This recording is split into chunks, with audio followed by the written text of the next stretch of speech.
I'm going to invite Sandy Bolton up. Sandy is, give her a clap, you've got to make her feel good. So Sandy has lived and breathed and acted on around this countryside here for many years. She lived in Kin and Pomona and is now at Koroiba with her hubby and her kids. And she's really got a passion to continue to see good things emerge in this community up here. And Sandy's going to actually just really set the day off in a great way. And she's told me that she's not going to wander. So I really appreciate that. Now, at the end of each session, depending on how we're going for time, we will try to open it up for questions, and I'll explain a little bit how that will happen when we get there at the end of Sandy. So when that happens, I'll come out and help you. Wonderful. Thanks, Sandy. Give Sandy a big welcome.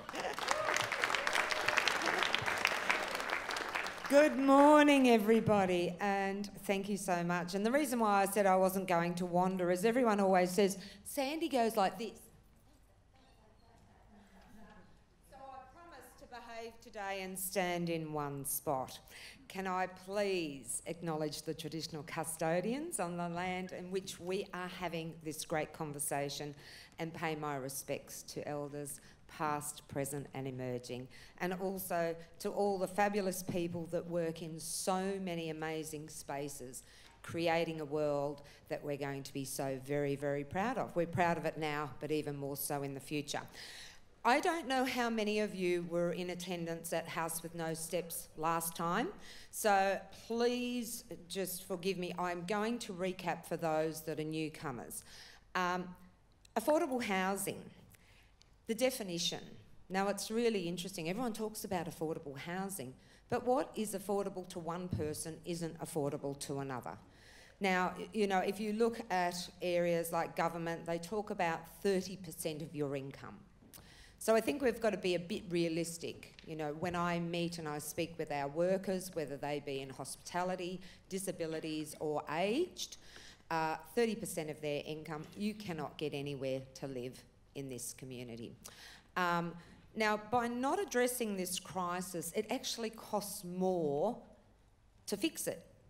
You know, it's costing us at the moment as to our people, to mental and physical well-being, the loss of our workers in key pillar industries, and as well, for taxpayers, we're continuing to expand services to accommodate our homelessness, initiatives and investigations into the potential growing homeless people, which right now in this community, our crisis area is our over 55s women who have lived here for many years, contributed to this community, they have worked, they have volunteered their time, and suddenly they hit an age where they cannot afford to stay here. And what that does to our social fabric is quite catastrophic. So, you know, we talk about breaking cycles, but we're actually not breaking cycles. And we need to accommodate all of this, plus the importance of ageing in place. And that's a whole nother conversation, and you can ask questions on that later. So as with any crisis, we have to look at the driving factors. Now, one, sadly, in Australia is the need to capitalise. And we're all brought up to go, right, you buy a house and then you make money on it and you on-sell it. What that has done, and especially in places like Noosa, is that it pushes it out of reach. You can't stop that. That's the market. However, you'll often hear me talk about the not-for-profit sector and community housing models, because that's the way you can actually create affordable accommodations, because it does have a management structure in place, including through its body corporate. So when at last I spoke, I reiterated the importance of the solutions about affordability are a combined effort, but also initiatives, as one size does not fit all.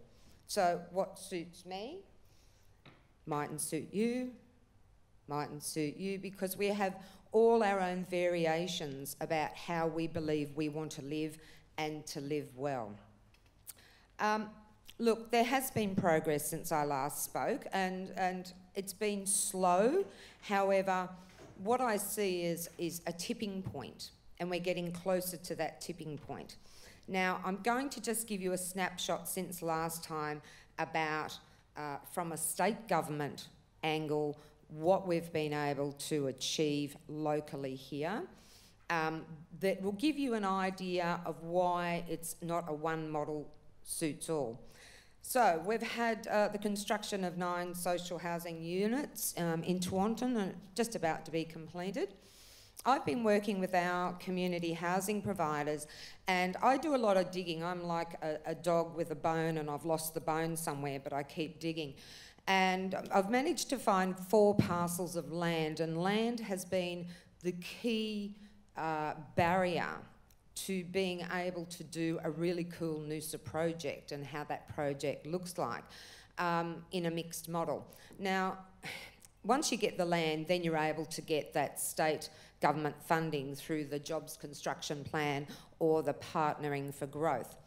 Now, between these 4 parcels, we have the ability to combine a combination of things, whether that be permanent or transitional worker accommodations, creative aged and disability housing, and yes, a spot for those very on-trend tiny homes. Or as I said on FM the other day, it's the new age demountables. We have a number of businesses in this community working on those and variations of, including NISA, who are based out at Pomona, and they're a not-for-profit and they're on their 2nd design at the moment. But of course today you'll see a lot of different businesses and their designs. Look, there's also opportunities that could be presented through the sale from state to local government, and that's the 11-hectare decommissioned TAFE site. Now, before everyone gets excited about this, this particular site does have constrictions. It has biodiversity overlays, and for very good reason, and it'll have to address a number of needs of this community, including the development of enterprise and training. But we've also got to have a good business case that is sound so that ratepayers can get a return on their investment. Look, as an MP, I have no influence here or over local government, but what I will say, and I assure you, I'll be there front and centre to assist council to secure any state funding it needs to develop a Noosa project, if so desired. There's also further opportunities on another site. However, sadly, I'm constrained to speak about that one at the moment. My EO staff know about that. But I hope to be able to, in the next 2 weeks, also identify where that has been found. There's a lot of other contributors to our affordability, and we know, and there's been some really hot debates and discussions regarding the short-term let situation. Now, previously we had granny flats and studios and apartment and even some houses that were in the more economical range and provided housing not only to our youngsters but also to our retirees. So coming up, the state government, they're doing a code of conduct, but also Noosa Council and Brian Stockwell, wherever you are today, and you're there somewhere, he will obviously be able to speak more on that. Community title living and eco-villages, they take so many different forms. I talk about the villettes, and the villette to me is a cluster. It can be as small as a barley compound, and I'm sure you're all very familiar with where you have a central living area where you all congregate, but you have pods that consist of your bedroom and an ensuite, a bit of a kitchenette and whatnot, all sharing that same space. All of these are totally possible. They happen everywhere. But it's about the zoning of the land. And that is where it constantly gets caught in finding that land and being able to have the discussion with council to be able to go, all right, how do we achieve this? Look, and I know Brian's going to dig deep on these eco-villages, so I'm not going to go any further on that. But what I can say is when you have hotspots like Noosa, the price of land becomes, again, the prohibitive factor. The new Noosa plan has just been released, and hopefully Brian will be able to speak on that as well, and may give the ability to have some accommodation options about the sharing on rural lands and also rural residential land, as the demand, and my inbox is always full. Especially from people in my age group that really want to downsize, but they don't want to leave living out of town. They really love listening to the bird life, the cicadas, watching the swamp wallaby, and they don't want to change that to have to move into a constrained area. Can I talk about, there's so many aspects to the sharing.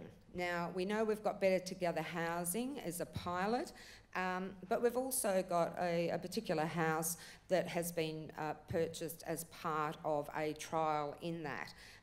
There's a lot of new websites, including downsize.com, that target the over 55s, not only in rents available and shares, but also what's for sale.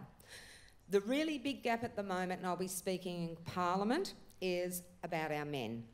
And on the Sunshine Coast, sadly, we still do not have any emergency accommodation at all for our men.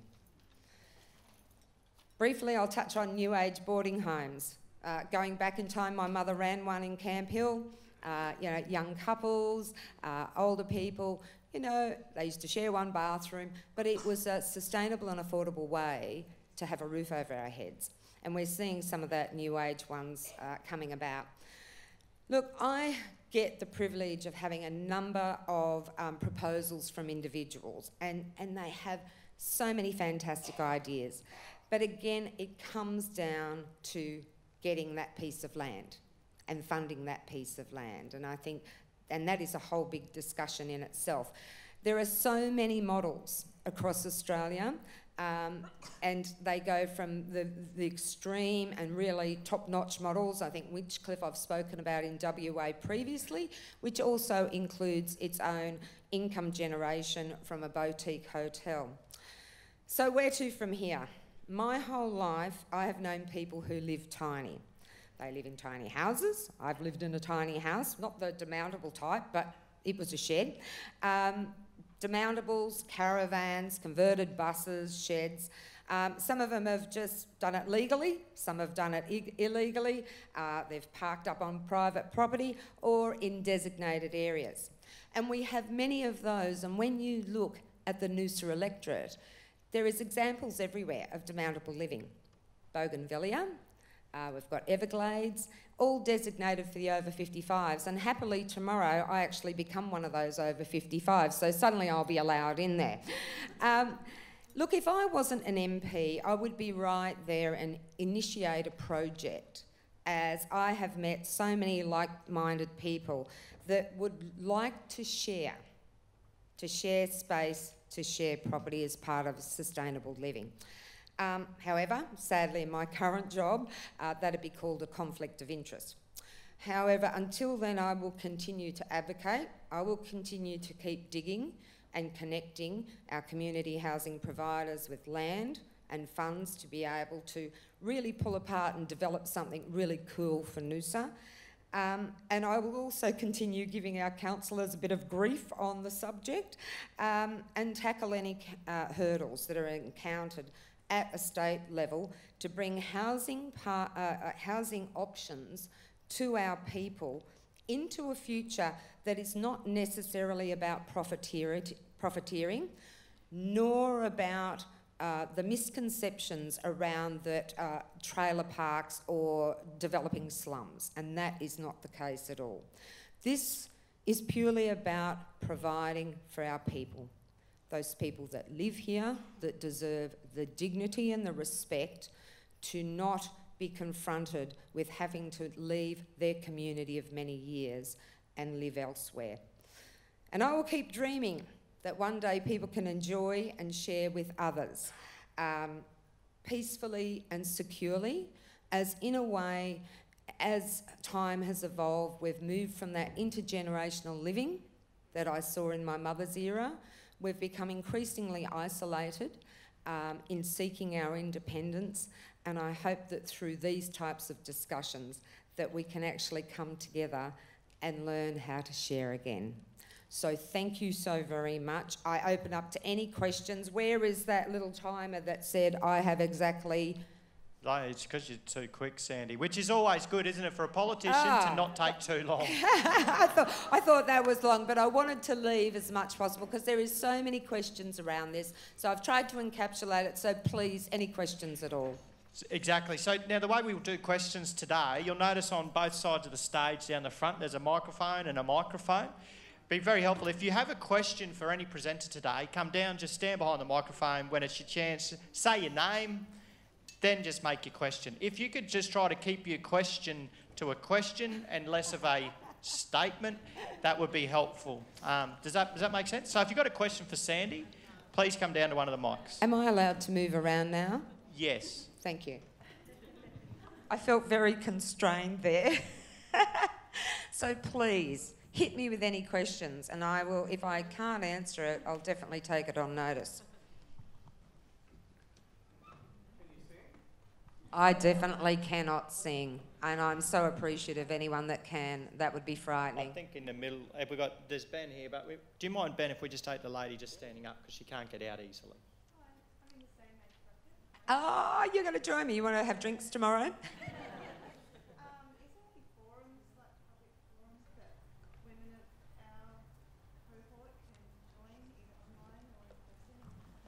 Look, it definitely is, and I think one that's interesting is the Better Together housing. But I think we need to, and there is online through Facebook. Also, there's a big platform where it's about sharing.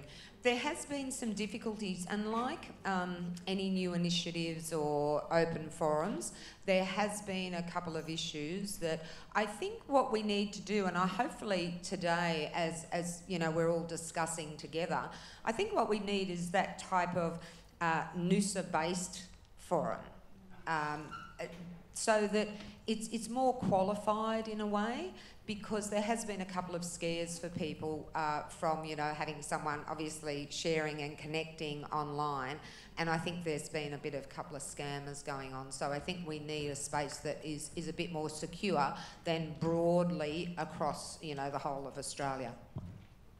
Great. And I'm sorry for sitting down, guys. I always feel I'd rather sit with you, not hover above, and also I've got a broken toe that's giving me absolute grief. Good on you. Ben. Thanks, Sandy. Ben O'Callaghan from Smart Urban Villages. I was just wondering, in the local area over the last 5 years, if you'd seen any good examples of things that have sort of gone against the grain but worked. So, you know, some more affordable housing, more affordable living, as I like to call it, because I think that's the real target. Are there any examples? I'm not from the local area, and I'm just wondering, what have people tried and what's actually worked and got over the line? Do you want me to talk about legally or illegally? Both. Okay. That's not really allowable. Hopefully no one's recording here.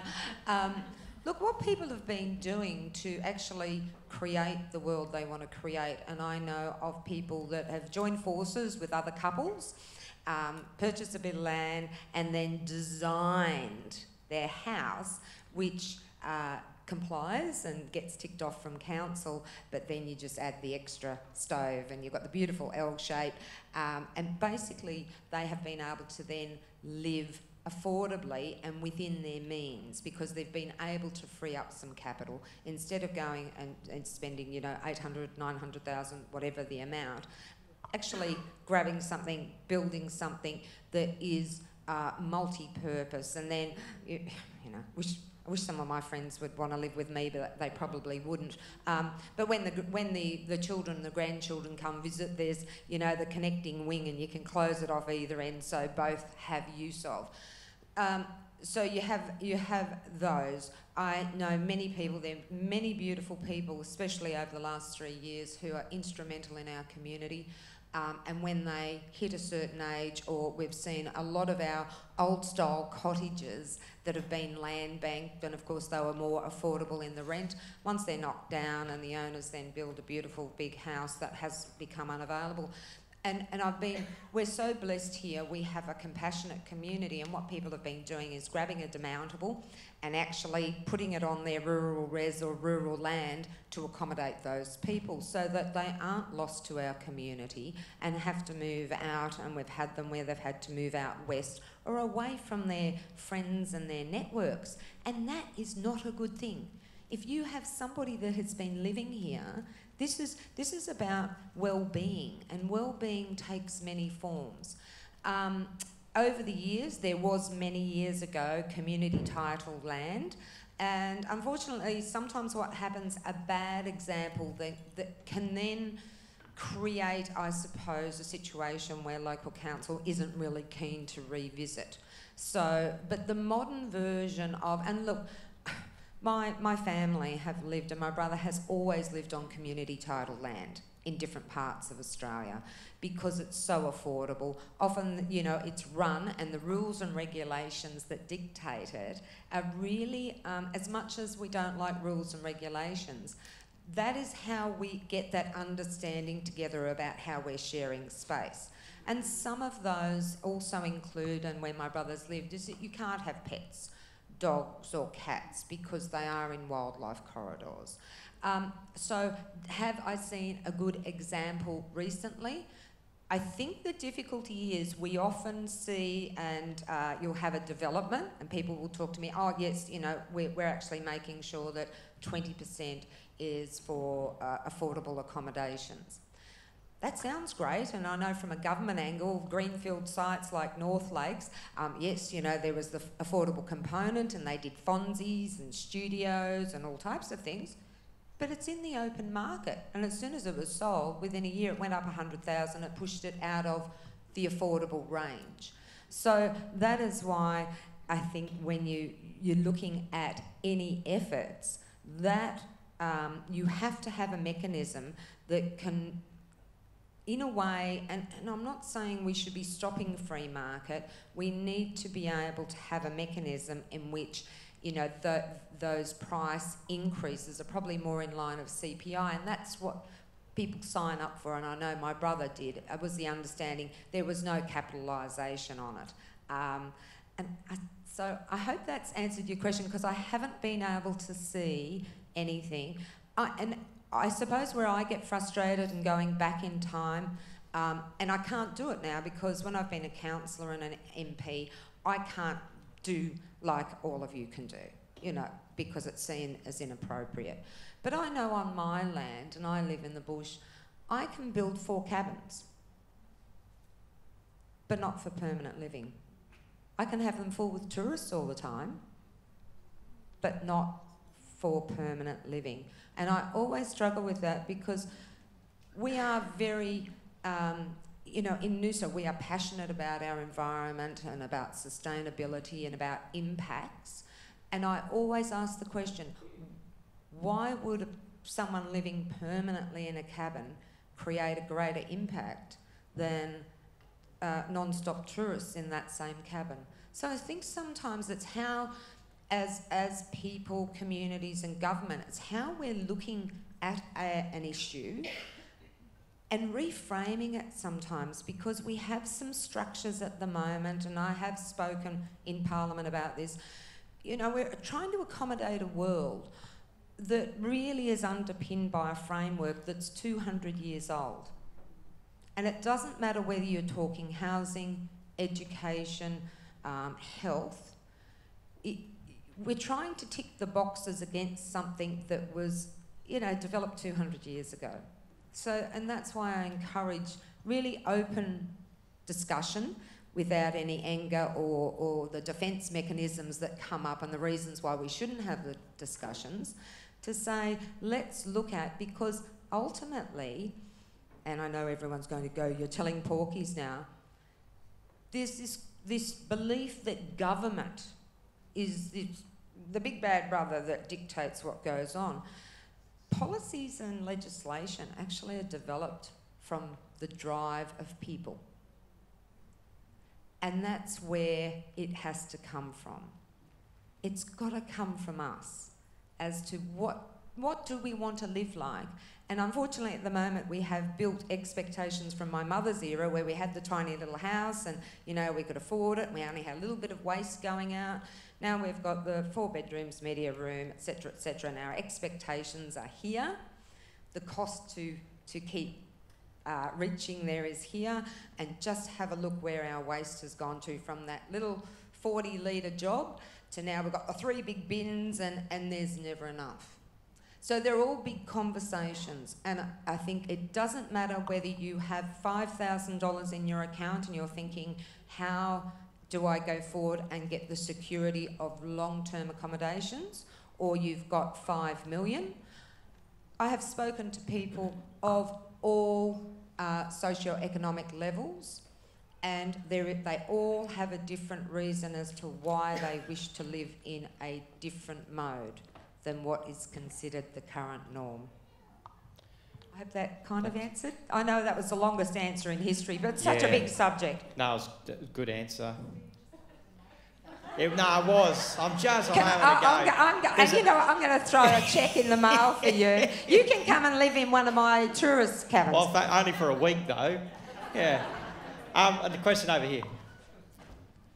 Thanks, Sandy. I wonder if you could elaborate now a little bit more about how you in the state, as a state member, can influence local governments to take a broader view of housing and living arrangements. It's quite difficult. The mechanisms, and I suppose I really encourage, to me, I see local government as the front-facing organisation and representation of the community. I'm never really keen to see any other level start dictating to local government and to communities how to do things. The planning scheme, and as you know, the draft planning scheme recently went to state. For state to go, does that, you know, comply with the broader overarching how they see it? We were very fortunate because going back over years, the concerns were state would say, no, you've got to take in an extra 40,000 people or 50,000 people and extend that footprint. And we don't want that, you know, because everyone's come here for a particular lifestyle, and to suddenly have all, you know, this huge amount of people coming in. So there's a balance there, but what state can do, it can assist by if a community says, look, we're struggling with and we want to accommodate something, but under the state framework it's not possible, and that's when it's my role to get sent in and go, all right, this is what I've got to advocate for. But I need, going forward, and that's where it comes from, and I spend a lot of time with council on anything that comes up and we're working on at state to go, right, how does this impact our community, whether it's the waste levy, whether it's the planning scheme, whether it's the transport draft at the moment. So we do have to, at a local level, identify exactly what it is we see needed, and this is where the great opportunity now is in that draft planning scheme. And I know there has been, because if you have a look, and at any time you can go on to my Spectrum chat at 360, there is a lot of information that I put there when I started pulling apart this whole thing on affordable housing, that there was a housing needs assessment done by a company called Bricks and Mortar. It is a very good read, and that gave some direction for council as to where we need to go. Now, has that translated into this draft? I've been in Parliament all week, so I haven't been able to pull it apart, and hopefully this week I will, to see what opportunities, but I'm sure Brian, and I still haven't seen whether Brian's here. Is Brian here yet? I think he's not in the room. He's not in the room. No. Because he would have had a chance to pull it apart to go, what are the opportunities in that? And if there was some restrictions from state, then I'm able to go and deal with that. Beautiful. Everyone's gone shy. I've bored everyone Valerie, to the point of, you can just throw me off any time. That's right. This is the last one, Sandy.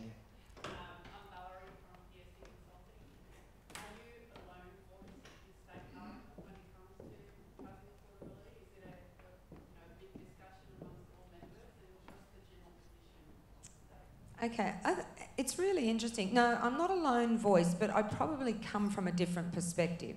Often the voices consistently say, more money, build more houses, build more. And is that the answer?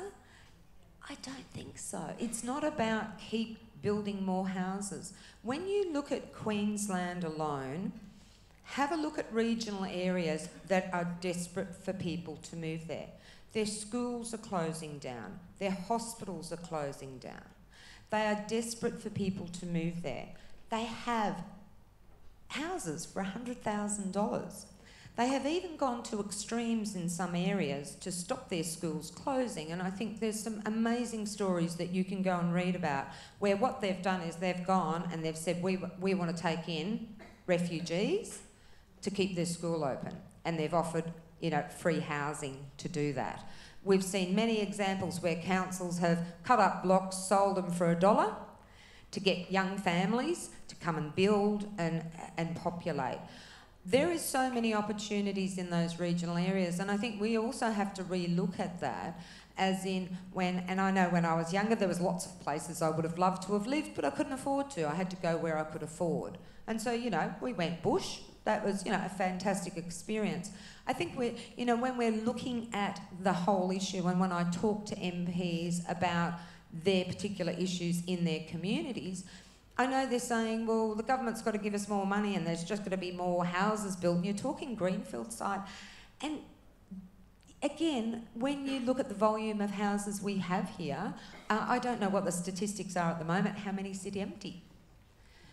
So again, it's not per se, I think, I'm not a lone voice in terms of talking about the need for affordable living and housing. It's just that I'm coming from a different angle, because affordability, this word, has never been defined. Everyone keeps talking about it, but as I said at the beginning, the definition is what is affordable, and what's affordable for you and me. And that's why when I was younger and bringing up my children, I lived in a 9x6 shed. That's what I could afford. So, and that is illegal to live in a shed. So we've got to, and I've lived in caravans and my mother's lived in caravans. So I'm not a lone voice, but I might come from a different angle as to how to resolve it. Beautiful. Could you join me in thanking Sandy just for her time this morning? Thank you, everyone.